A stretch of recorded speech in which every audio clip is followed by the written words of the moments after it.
shooting and cheering, it's starting, it's thrilling. You laugh so hard to lose your dinner. A gentleman's guide to love and murder, the best musical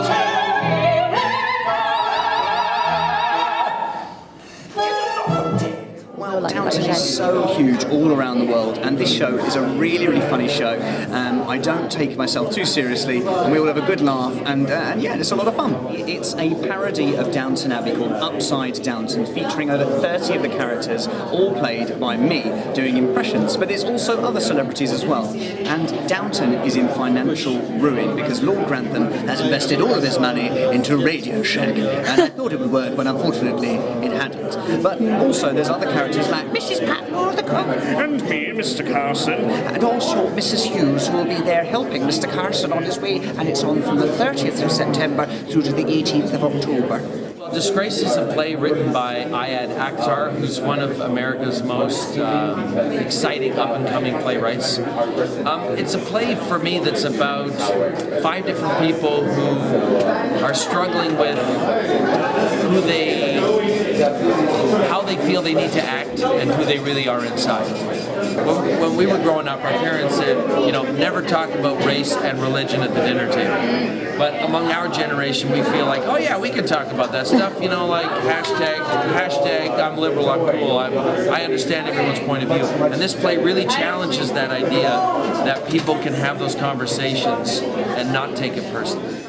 Deaf man get his hearing now, income vibes. Blind man gain his sight, see his first sunrise. Dumb man speaking out, now he's loud and clear. Birthday your child smile so proud to wear. Going in your third eye, make style to get. Making up that way for 4,000 years. Even like feeling conscious like help is first. Set up and sincere when you felt it work. Times I don't want to shout, man, it's real that way. When I'm thinking things that make you feel that way. The loose narrative is it's a post-apocalyptic setting. If 7 friends find themselves in a bunker and it's sort of like, okay, the world's over, what do we want to say? Like what traces are we gonna leave? Like right now, this is the last thing that we will ever say for nobody ever. So what are we gonna do? You know? So we end up goofing around. There's some moments of like freaking out, and we just end up sort of okay. We're doing what we love. We're saying like personal anecdotes and like a little bit of everything, playing music and generally trying to just like have a good time and leave our trace upon the last vestiges of the world. I am a girl and go mad for love's a game I can play with a cool and confident kind of air. Just as long as I stay in my own little corner, all alone in my own little chair.